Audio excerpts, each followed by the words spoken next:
Quand quelqu'un t'ignore, c'est comme si le monde se stoppait un instant. Tu ne comprends pas ce que tu as fait de mal. Tu commences à analyser chaque détail et ton esprit se remplit de questions sans réponse. Mais attention, parce que ce que je vais te dire va tout changer. Il y a des erreurs que tu commets sans t'en rendre compte, et ce sont précisément ces erreurs qui te plongent davantage dans la désespérance. Ce que tu vas découvrir aujourd'hui peut changer complètement ta façon d'affronter ces situations. Tu apprendras à identifier les 3 erreurs les plus courantes que tu dois absolument éviter lorsque tu es ignoré. Et pas seulement ça, mais je te promets qu'à la fin, tu te sentiras plus fort, plus sûr de toi et surtout, en contrôle de ta propre vie.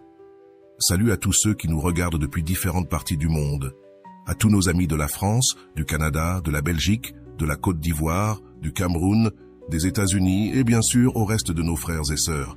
Je vous souhaite une bonne et heureuse année 2025. Bienvenue sur Vision Stoïcienne.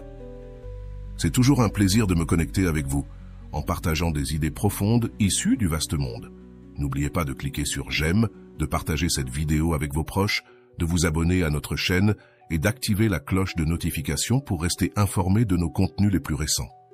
Chaque geste compte pour nous aider à faire grandir cette communauté dédiée à la sagesse et à l'épanouissement. Quand quelqu'un t'ignore, tu entres dans une spirale d'émotions difficiles à contrôler.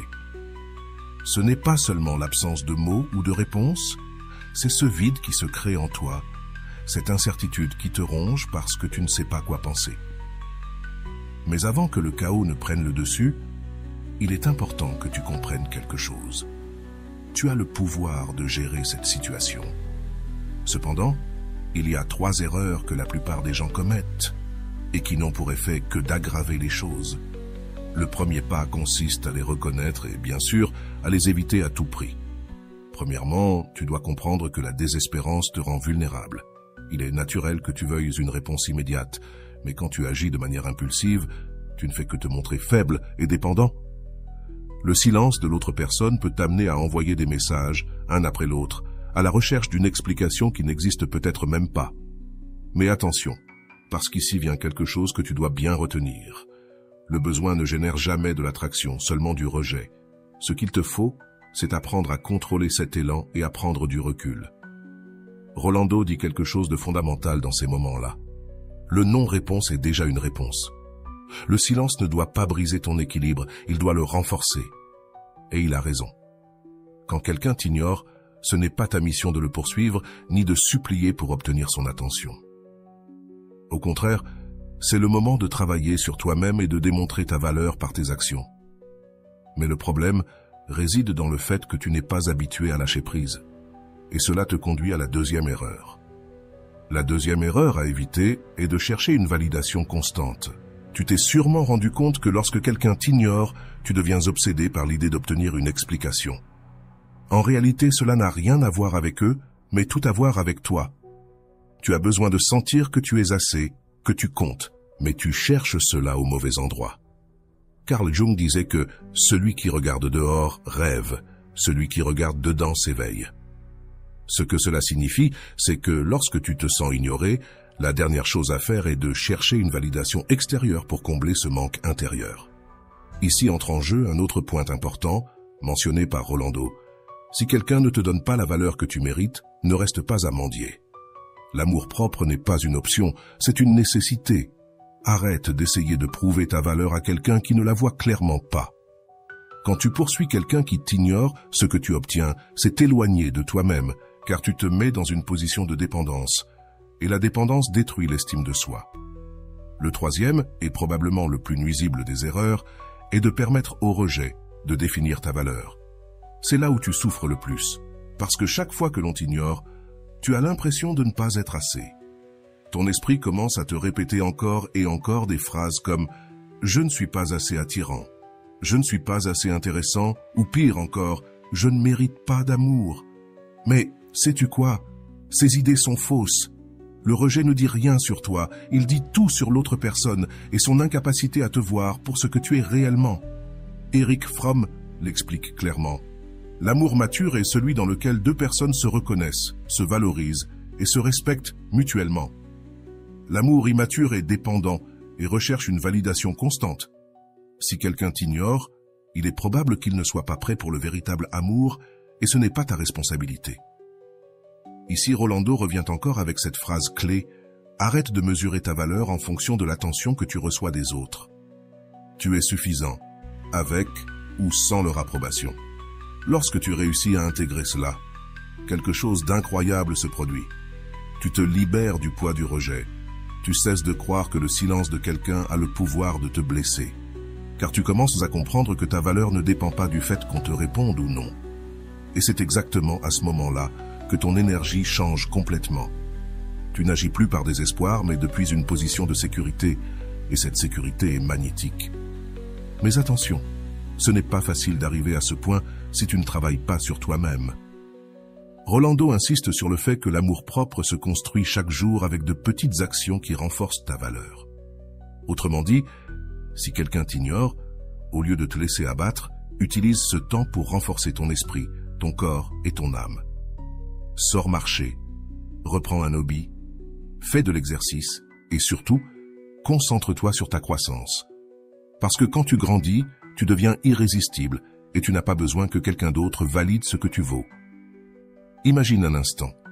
Au lieu de chercher des réponses chez l'autre, tu commences à te donner les réponses à toi-même.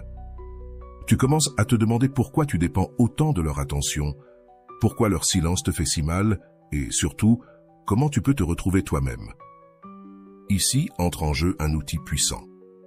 La réflexion. Demande-toi pourquoi tu as tant besoin que cette personne te réponde, quel vide tu cherches à combler avec son attention et ce que tu peux faire pour te sentir complet sans dépendre de personne d'autre. Ces questions, bien que dérangeantes, sont nécessaires pour ta croissance personnelle. Si tu appliques tout cela, quelque chose de magique se produit. Quand tu arrêtes de réagir et que tu commences à agir depuis l'amour-propre, l'autre personne commence à le remarquer. C'est ironique, mais lorsque tu cesses de chercher son attention, c'est à ce moment-là qu'elle a le plus envie de te la donner. Parce qu'elle te voit soudainement fort, sûr de toi et avec une lumière propre, qui ne dépend de personne d'autre. Et cette lumière, crois-moi, est irrésistible. Mais attention, ce que je t'ai dit n'est que le début. Il y a encore plus à découvrir. Et ce que je vais te dire ensuite pourrait radicalement changer la façon dont tu affrontes le rejet et le silence. Donc, reste ici, car ce n'est que le début. Quand tu fais face au silence de quelqu'un, ce qui te fait vraiment mal, ce n'est pas le manque de mots, mais l'interprétation que tu en fais. C'est comme si ton esprit prenait cet espace vide et le remplissait de pensées négatives. Il ne m'aime pas, je ne suis pas assez, il a trouvé quelqu'un de mieux. Mais voici la vérité que tu dois comprendre. Le silence n'a de signification que si tu lui en donnes une. Et quand tu apprends à ne pas réagir impulsivement, tu commences à reprendre ton pouvoir personnel. La clé pour surmonter cela réside dans l'acceptation de la situation telle qu'elle est, et non dans ce que tu imagines qu'elle pourrait être. Souvent, le silence de l'autre n'a rien à voir avec toi, mais avec lui. Peut-être qu'il lutte contre ses propres batailles, qu'il ne sait pas comment s'exprimer, ou simplement qu'il n'est pas sur la même longueur d'onde émotionnelle que toi. L'essentiel, c'est de ne pas le prendre personnellement. À la fin de la journée, ce que tu peux contrôler, c'est ta propre réaction. Et c'est là que Rolando nous offre un conseil précieux. Le silence des autres ne peut pas éteindre ta voix intérieure. Écoute ce que ton cœur te dit vraiment et travaille à guérir tes insécurités. Si tu appliques cela, au lieu de s'obséder sur le silence de l'autre, tu commenceras à t'écouter toi-même. Et crois-moi, quand tu te connectes à toi-même, ton monde change complètement. L'un des pièges les plus courants dans lesquels nous tombons quand on nous ignore est de chercher des réponses de manière obsessionnelle. Tu vérifies ton téléphone encore et encore, cherchant des indices sur les réseaux sociaux, te demandant ce que tu as bien pu faire de mal. Mais ce que tu fais vraiment, c'est remettre ton pouvoir entre les mains de l'autre personne. Tu lui permets de contrôler tes émotions à travers son silence, et ça n'est ni juste pour toi, ni pour ta paix intérieure. Voici quelque chose qui va te libérer. Pas toutes les questions ne nécessitent une réponse immédiate.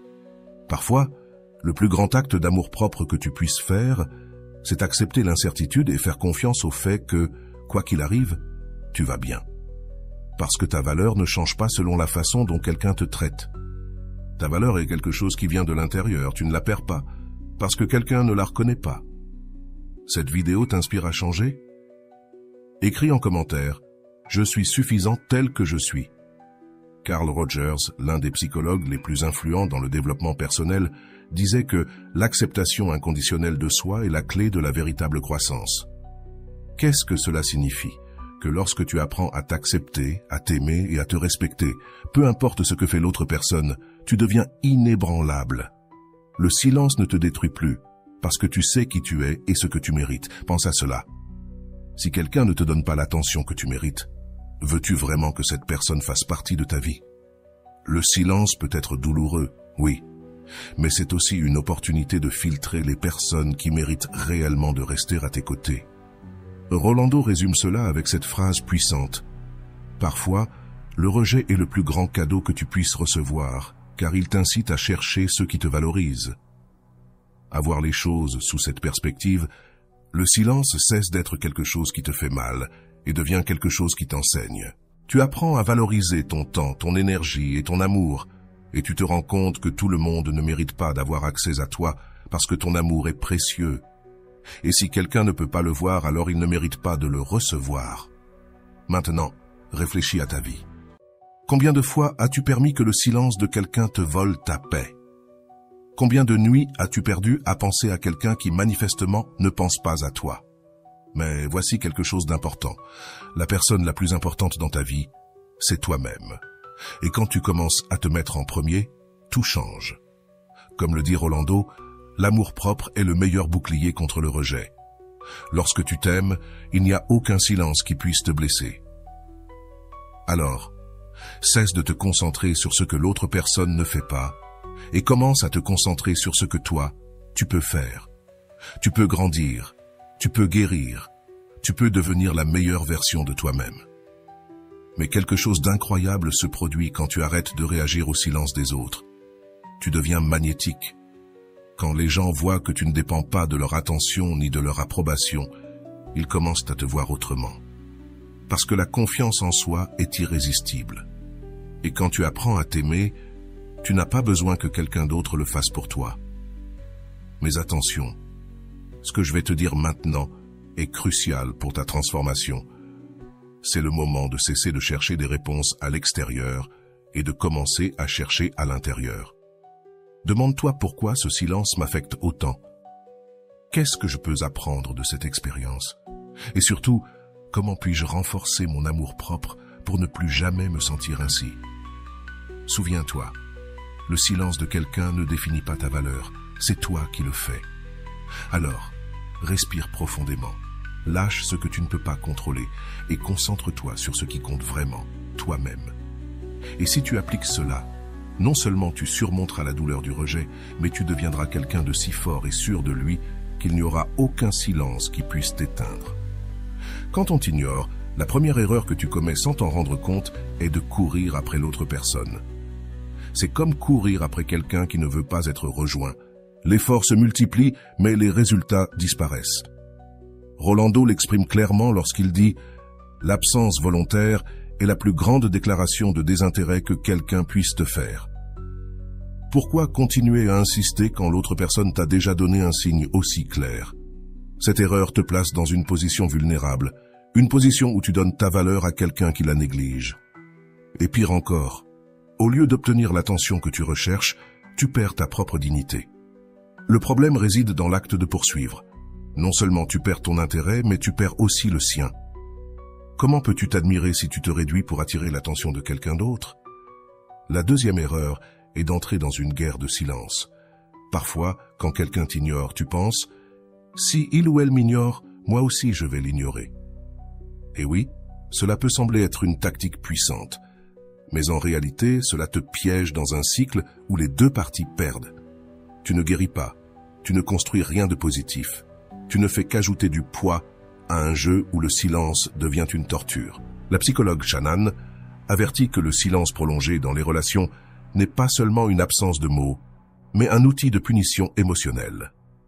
Ici, il ne s'agit pas de savoir qui ignore le plus, mais de récupérer ton pouvoir émotionnel. Si l'autre choisit de se taire, toi, tu choisis d'avancer. Si l'autre disparaît, toi, tu choisis de fleurir. Le troisième erreur, et l'une des plus graves, est de transformer le rejet en une obsession. Quand quelqu'un t'ignore, Le vide que tu ressens peut te pousser à créer des histoires dans ta tête.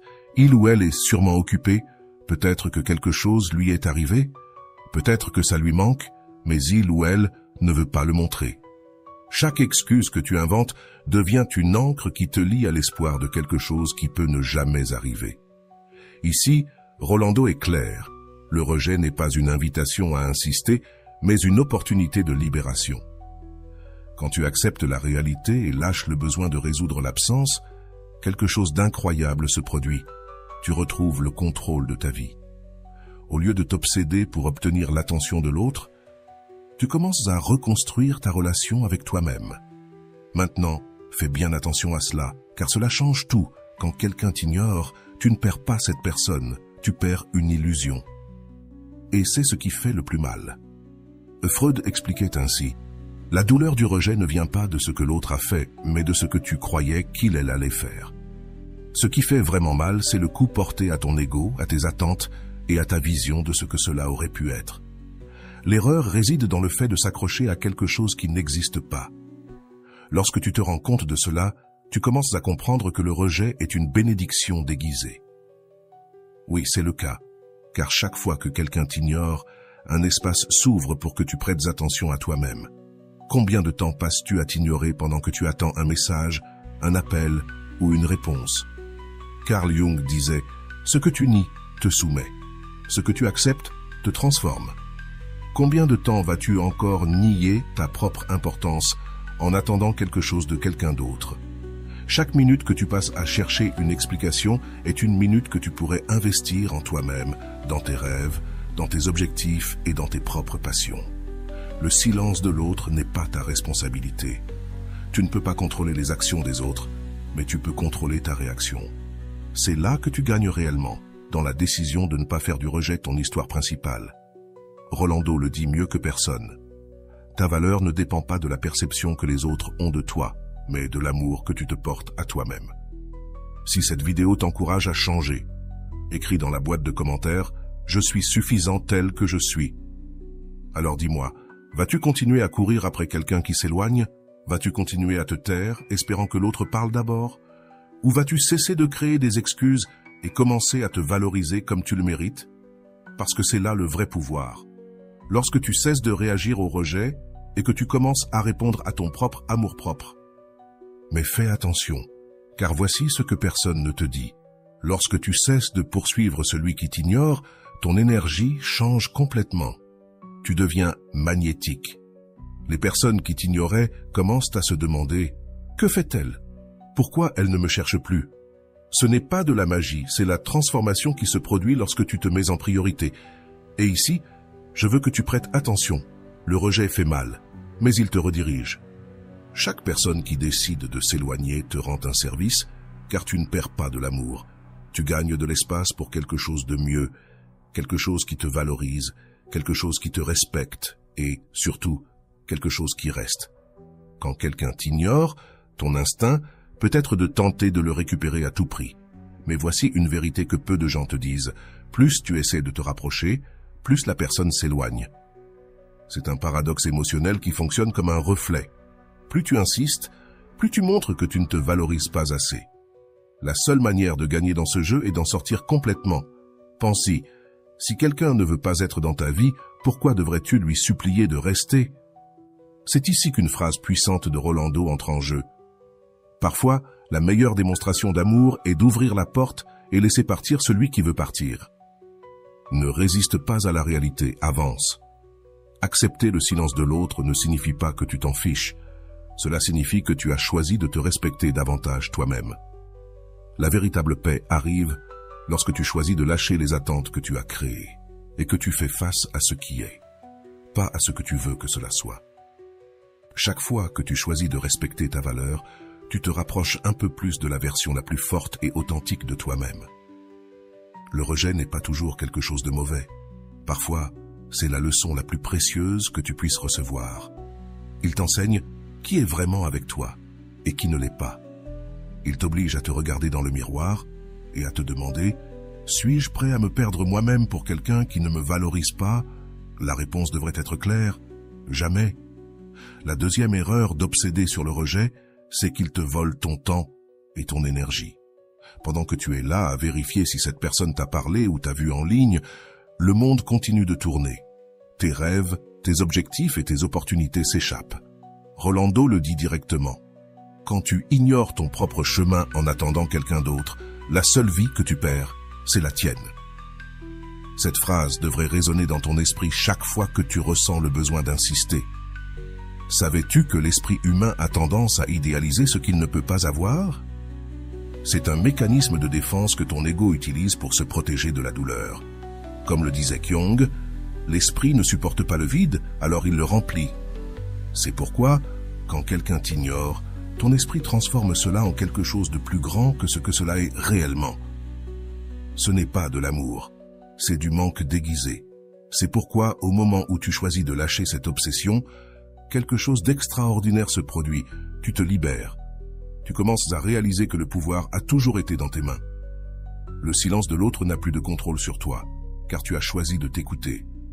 D'abord, aime-toi toi-même, car ce n'est pas seulement guérisseur, c'est transformateur. Maintenant, prête attention, car cela t'intéresse. Lorsque tu cesses de réagir au rejet, le centre de pouvoir change. Tu n'es plus la personne qui attend, supplie ou s'humilie. Tu deviens quelqu'un qui choisit. Et t'aimer toi-même est le plus grand acte d'amour propre qui existe. N'oublie pas cela. La grande leçon ici est que le silence de quelqu'un d'autre ne définit pas ta valeur. C'est toi qui définis ta propre valeur. Tu n'as pas besoin de validation extérieure pour te sentir suffisant. Rolando insiste sur ce point lorsqu'il dit « Personne ne peut te donner l'amour que tu te refuses à toi-même ». Si tu commences à pratiquer cela, tu verras comment ta vie et tes relations commenceront à changer radicalement. Savais-tu que l'indifférence peut être le plus grand outil d'autonomisation? C'est ainsi, lorsque quelqu'un t'ignore et que tu ne réponds pas avec désespoir mais avec calme, tu envoies un message puissant, un message qui dit « Ma valeur ne dépend pas de toi ». Cette attitude ne te redonne pas seulement ton pouvoir, elle te rend irrésistible. Le rejet fait mal, bien sûr, mais il fait moins mal quand tu comprends que ce n'est pas personnel. La façon dont une autre personne agit en dit plus sur elle que sur toi. C'est sa décision, son processus, son espace, et tu ne peux pas contrôler cela. Ce que tu peux contrôler, c'est ta réaction. Vas-tu continuer à attendre ou vas-tu continuer à grandir? Quand quelqu'un t'ignore, la meilleure réponse n'est ni la colère, ni la vengeance, mais le progrès personnel. Travaille sur toi. Construis quelque chose de grand. Deviens la meilleure version de toi-même. Car lorsque cette personne verra que tu n'as pas seulement continué à avancer, mais que tu es devenu encore plus fort, alors ce sera elle qui se demandera « Pourquoi l'ai-je laissé partir ?» Voici une autre phrase de Rolando que tu dois graver dans ta mémoire. Lorsque tu te concentres sur ton amour-propre, ce qui te faisait mal autrefois devient ta plus grande source de croissance. C'est la clé. Transforme la douleur en action et l'indifférence en motivation. Donc, si tu es dans une situation où quelqu'un t'ignore, je veux que tu te souviennes de ceci. Le silence n'est pas ton ennemi, c'est ton maître. Il te montre ce que tu dois lâcher, ce que tu dois guérir et ce que tu dois construire en toi-même. Ne cours pas après ce qui ne veut pas rester. Cours après ta meilleure version, car à la fin de la journée, la plus grande erreur que tu puisses commettre est de te perdre pour quelqu'un qui ne t'apprécie pas. Et tu n'es pas ici pour mendier de l'amour, tu es ici pour faire l'amour. Tu es ici pour briller, grandir et montrer au monde que ta valeur ne dépend de personne d'autre. Cela faisait plus d'un mois qu'Elena avait décidé de ne plus insister. Au début, c'était presque automatique, poussée par la fatigue émotionnelle et l'épuisement de chercher des réponses qui n'arrivaient jamais. Ce qui faisait le plus mal, ce n'était pas l'absence de mots, mais le silence qui chaque jour devenait de plus en plus grand. C'était comme crier dans une pièce vide, où les murs renvoient l'écho de son propre désespoir. Elena avait tout donné pour cette relation. Des heures de conversation, des cadeaux faits de ses propres mains, des moments qui ne pourraient jamais être répétés. Mais de l'autre côté, il y avait un mur froid, impénétrable. Mario, son partenaire, avait commencé à se distancer peu à peu, sans raison apparente. D'abord, ce furent des réponses courtes, puis des messages ignorés, et enfin le néant absolu, un silence si profond qu'il semblait dévorer tout autour de lui. Cette nuit-là, assise devant la fenêtre de sa chambre, Elena se souvint des mots de Rolando qu'elle avait lus quelques jours auparavant. « Celui qui s'éloigne sans explication ne mérite pas ta recherche, il mérite ton silence. » Cette phrase résonnait dans son esprit, encore et encore. C'était comme si enfin, quelqu'un avait mis en mots ce qu'elle ressentait mais qu'elle ne pouvait pas exprimer. Le lendemain, Elena fit ce qu'elle n'avait jamais cru pouvoir faire. Elle cessa de le chercher, bloqua son numéro, arrêta de vérifier s'il était en ligne et se promit de ne plus penser à ce que Mario pourrait être en train de faire. « S'il m'aime, je le saurai », se dit-elle à elle-même en respirant profondément. Et pour la première fois depuis longtemps, elle ressentit un léger soulagement dans sa poitrine. Le premier jour sans le chercher fut le plus difficile. Chaque heure, Elena luttait contre l'envie de débloquer son téléphone et d'envoyer un message, mais quelque chose en elle, une force nouvelle et inconnue, lui disait de tenir bon. Peut-être était-ce de la fierté, peut-être de l'amour propre, mais pour la première fois, elle sentit qu'elle récupérait quelque chose qu'elle avait perdu depuis longtemps, sa dignité. Au fil des jours, quelque chose commença à changer. Elena ne le remarqua pas tout de suite, mais son visage commença à retrouver l'éclat qu'il avait perdu. Elle se levait plus tôt, prenait du temps pour elle, et même reprenait ce livre qu'elle avait laissé de côté il y a des mois. Chaque petite victoire était une preuve qu'elle pouvait aller bien sans lui. Et pendant qu'elle construisait son monde, Mario commença à remarquer son absence. Au début, il prit cela avec indifférence, comme s'il était sûr qu'Elena reviendrait la chercher tôt ou tard. Mais lorsque les jours passèrent et qu'il ne reçut aucun message, sa certitude se transforma en incertitude. Que faisait Elena? Pourquoi ne la cherchait-elle pas? Les doutes commencèrent à le ronger de l'intérieur. Mario se retrouva à revoir de vieilles photos, cherchant des signes qu'il aurait mal agi. Il se rappela les fois où il avait ignoré ses messages et les excuses stupides qu'il avait inventées pour ne pas la voir. Et alors, pour la première fois, il ressentit de la peur. Peur de perdre quelque chose qu'il croyait acquis. Pendant ce temps, Elena poursuivait son chemin. Un après-midi, alors qu'elle marchait dans le parc, elle aperçut un couple riant et se tenant par la main. Pendant une seconde, elle ressentit un nœud dans la gorge, mais elle se souvint alors d'une autre phrase de Rolando. « Tu n'as besoin de personne d'autre pour être heureux. Tu as d'abord besoin de te retrouver toi-même. » Elle sourit intérieurement et continua à marcher, plus déterminée que jamais. L'histoire n'était pas seulement sur Mario et son indifférence, elle était sur Elena et sa transformation.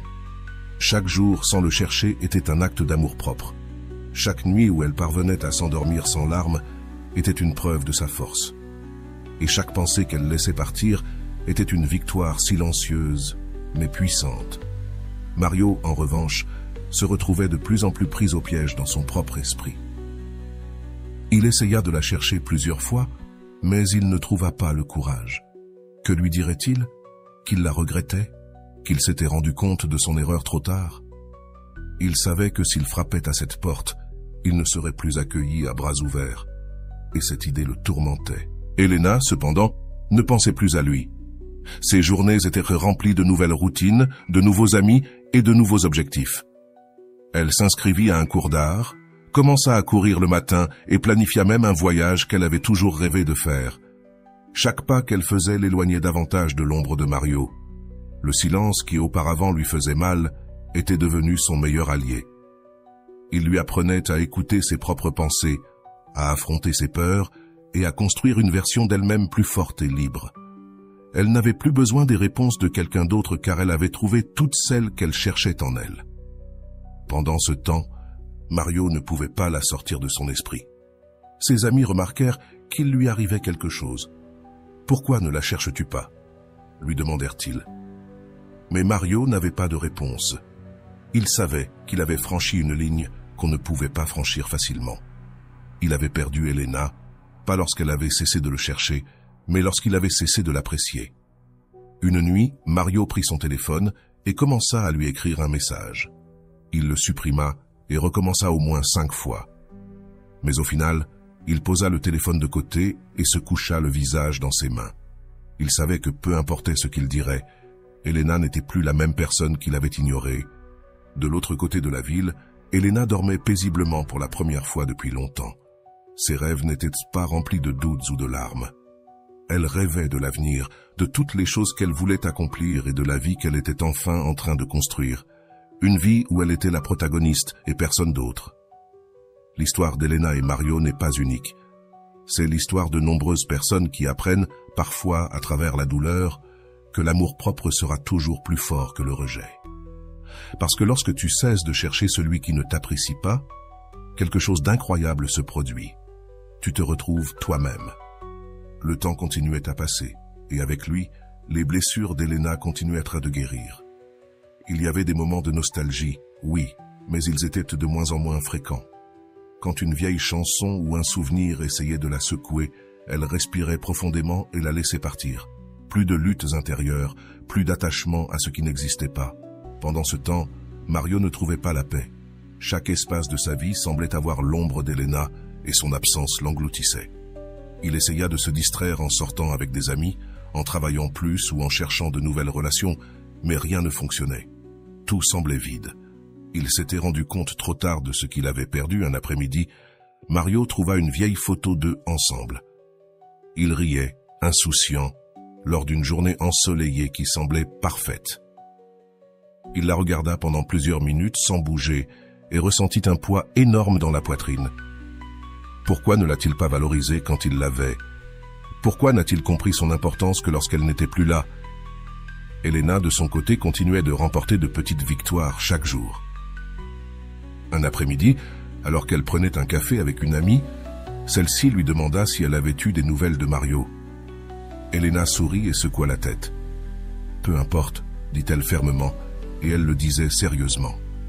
Mario n'était plus le centre de son monde désormais, le centre c'était elle-même. Rolando l'avait exprimé mieux que quiconque. Quand tu laisses partir ce qui ne te valorise pas, tu fais de la place pour ce que tu mérites vraiment. Elena comprenait parfaitement maintenant. Ce n'était pas seulement une phrase qu'elle lisait, c'était quelque chose qu'elle vivait chaque jour. Son estime de soi grandissait un peu plus, et la personne qu'elle voyait dans le miroir commençait à lui plaire vraiment. Mario, en revanche, commença à devenir obsédé par l'idée de savoir ce qu'Elena faisait, si elle était heureuse. Il l'avait oubliée.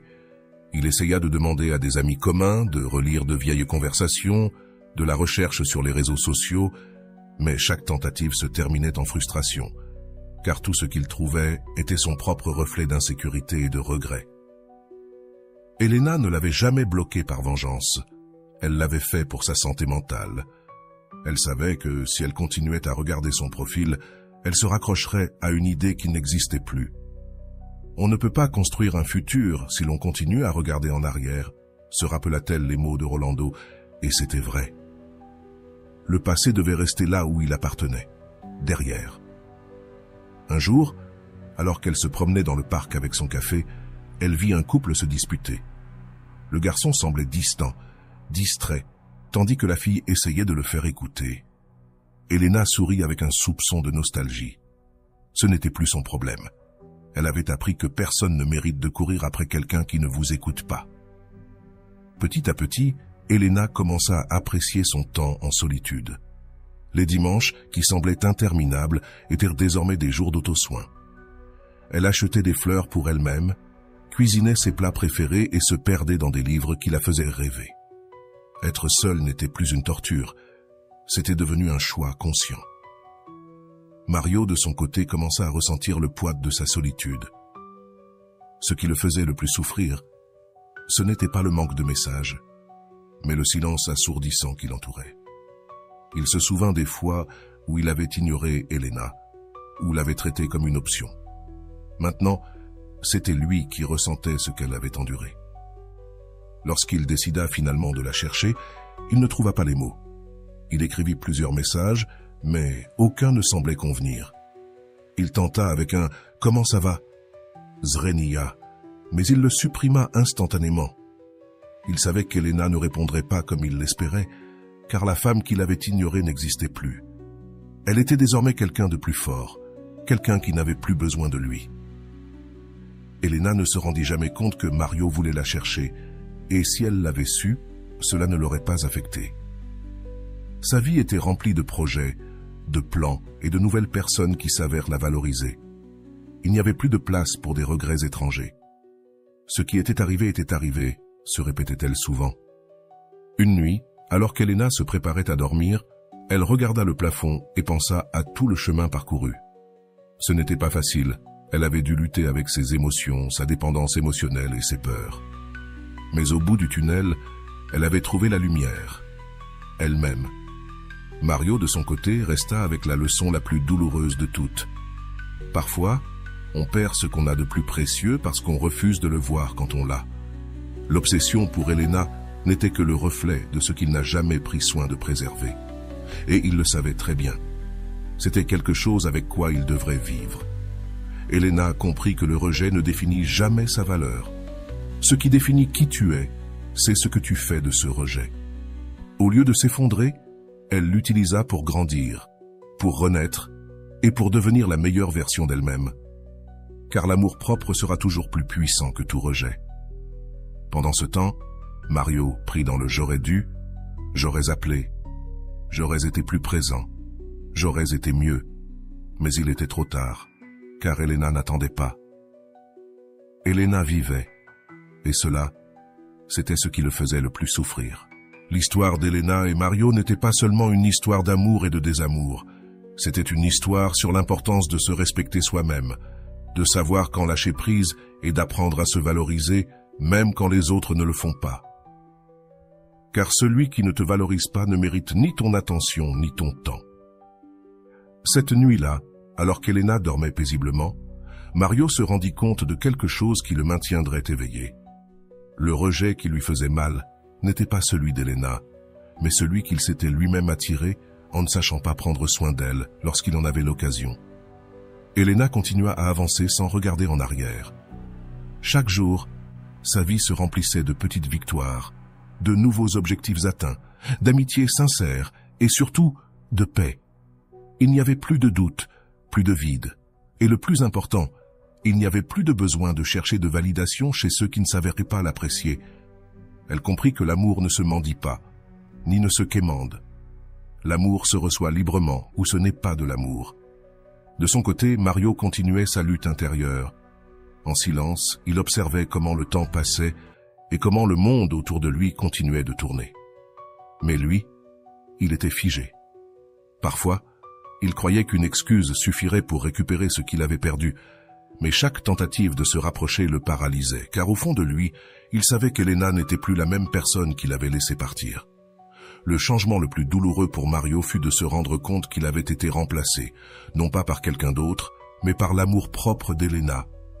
Rolando le décrit parfaitement. Quand une personne apprend à s'aimer elle-même, elle arrête de chercher des miettes dans les mains des autres. Et c'était exactement ce qui s'était passé. Elena avait cessé de se contenter du minimum et exigeait maintenant le maximum, respect, valeur et amour sincère. Elena n'avait pas besoin de vengeance ni de mots durs pour prouver qu'elle était au-dessus du rejet de Mario. Son succès, son bonheur et sa paix intérieure parlèrent d'eux-mêmes. Pendant qu'il se noyait dans le regret, elle fleurissait sur un terrain qu'il n'avait même pas imaginé. Un après-midi, alors qu'Elena passait par un parc, elle vit un groupe d'enfants jouer. Leurs rires lui rappelèrent que la vie reste belle, même après les moments les plus sombres. Les blessures guérissent et les cicatrices deviennent des rappels de la force que l'on peut développer.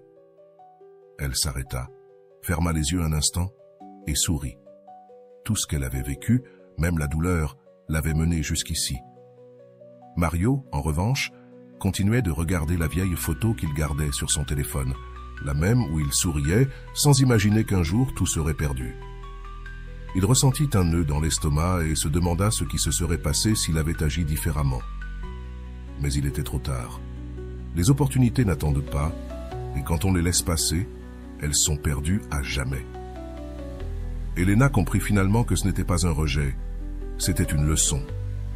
Une leçon qui l'aida à se redécouvrir et à comprendre que personne ne pouvait décider de sa valeur, sauf elle-même. Rolando l'explique clairement. Le rejet ne te définit pas, il te redirige vers ce que tu mérites. Et c'est exactement ce que fit Elena. Elle se redirigea vers elle-même et vers une vie épanouie. L'histoire d'Elena et Mario laisse un enseignement puissant. Tu n'as rien à prouver à personne, sauf à toi-même. Celui qui ne t'a pas valorisé et qui maintenant te manque n'est pas ton problème, c'est sa leçon. Et la meilleure réponse que tu puisses donner est de briller par ton absence et de grandir dans ton silence. Les victoires qu'elle célébrait en silence, non pas pour prouver quoi que ce soit à quelqu'un, mais simplement pour se le prouver à elle-même. Car, comme le dit Rolando, le véritable succès ne se mesure pas en comparaison avec les autres, mais en fonction de la croissance accomplie depuis son propre point de départ. Et c'était exactement ce qu'elle faisait. De son côté, Mario se retrouvait pris dans un cercle de questions sans réponse. Chaque tentative de justifier son comportement n'était qu'un rappel de ce qu'il avait perdu. Il savait qu'Elena avait trouvé quelque chose qu'il ne pouvait pas lui offrir, l'amour-propre. Et cela le rongeait plus que n'importe quel silence. Mais comme le disait Erich Fromm, l'amour-propre est le préalable à l'amour des autres. Et Mario était loin de le comprendre. Avec le temps, Elena se rendit compte que même les expériences les plus douloureuses ont un but. Chaque larme, chaque nuit sans sommeil, chaque question sans réponse, tout cela avait été une pièce clé pour construire la femme qu'elle voyait désormais dans le miroir. Comment ne pas être reconnaissante pour cela?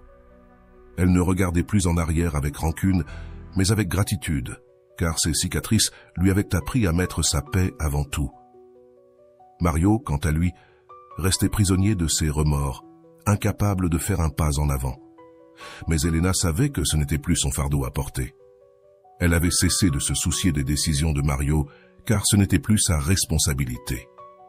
Lâcher prise, ce n'est pas abandonner, c'est accepter que l'on ne peut pas contrôler ce qui ne dépend pas de nous, se rappelait-elle des paroles de Rolando.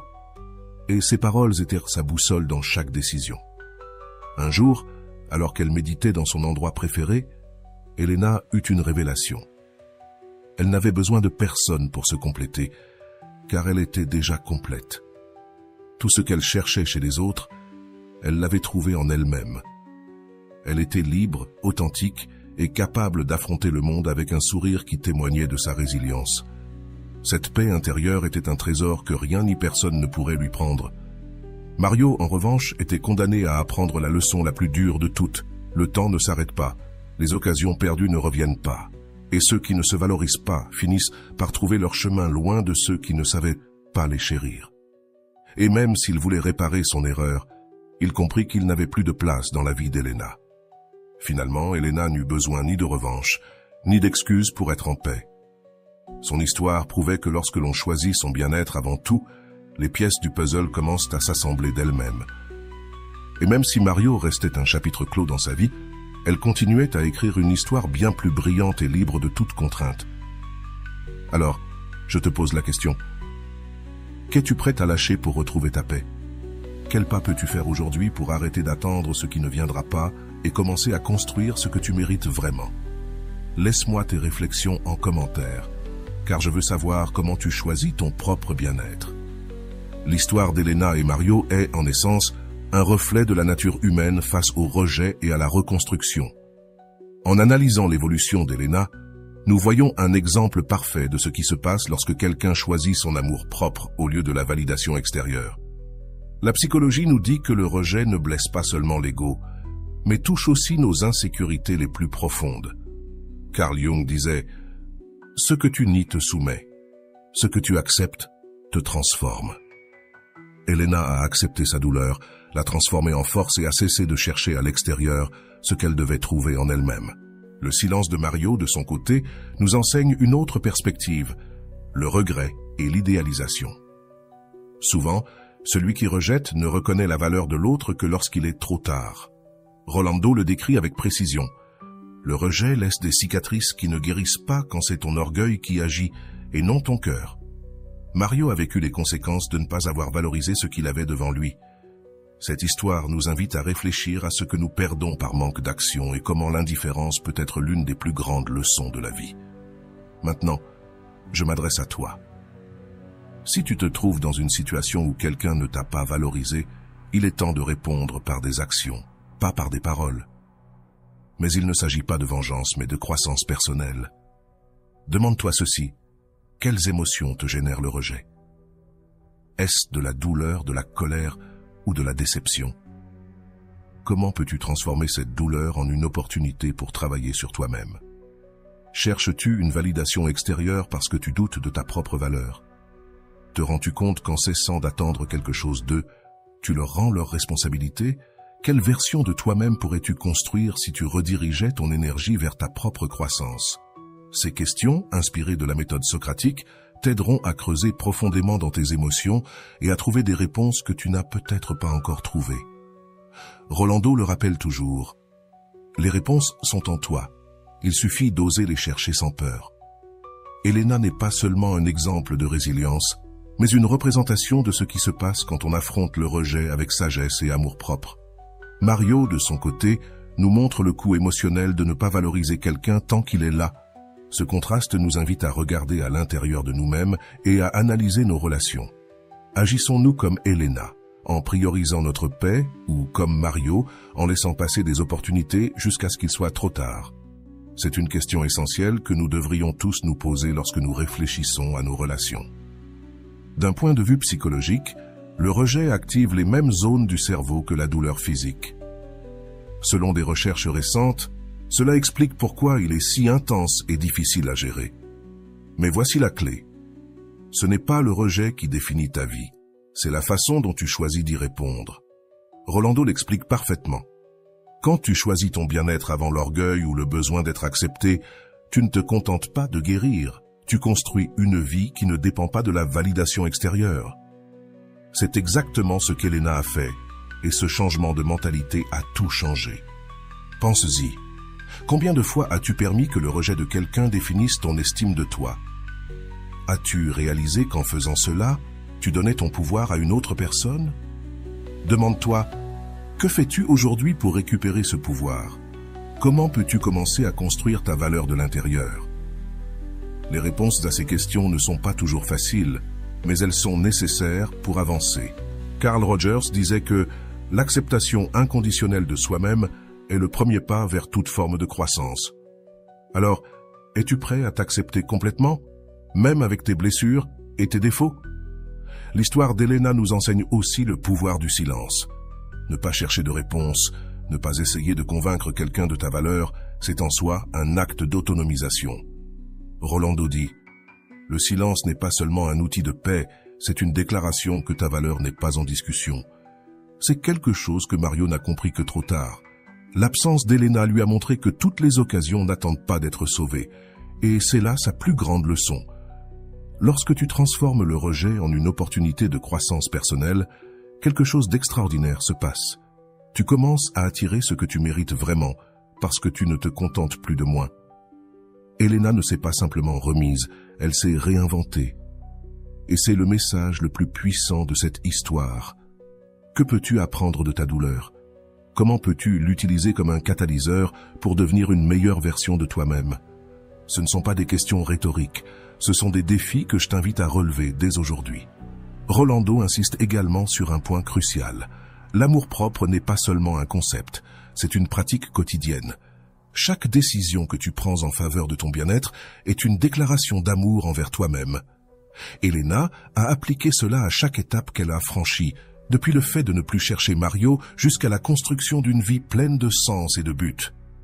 Quelle décision prends-tu aujourd'hui pour avancer dans ton amour-propre? Que fais-tu aujourd'hui pour prioriser comment commencer à transformer l'amour de soi en une habitude constante et non en une idée passagère? Mario, dans son chemin de regret, représente une leçon précieuse pour nous tous. Souvent, nous ne valorisons pas ce que nous avons jusqu'à ce que nous le perdions, mais cette histoire n'a pas à se répéter dans ta vie. Tu peux choisir de valoriser ce que tu as maintenant tant que tu l'as. Demande-toi, y a-t-il quelqu'un dans ta vie qui mérite plus de ton attention et de ta gratitude? Que pourrais-tu faire aujourd'hui pour leur montrer à quel point ils sont importants pour toi? N'attends pas que le regret soit ton seul maître. Pendant ce temps, Elena continuait de construire son monde avec une base solide d'amour de soi. Elle a réalisé que sa paix n'était pas négociable et qu'aucune relation ne valait plus que sa tranquillité émotionnelle. « D'abord ta paix, ensuite tout le reste », dit Rolando. Et cette phrase est devenue son mantra quotidien. Que signifie cette phrase pour toi? Comment peux-tu commencer à prioriser ta paix dans toutes tes décisions et relations? Elena a également compris qu'elle n'avait rien à prouver à Mario ni à personne d'autre. Ses progrès, son bonheur et son succès étaient des preuves suffisantes de sa transformation.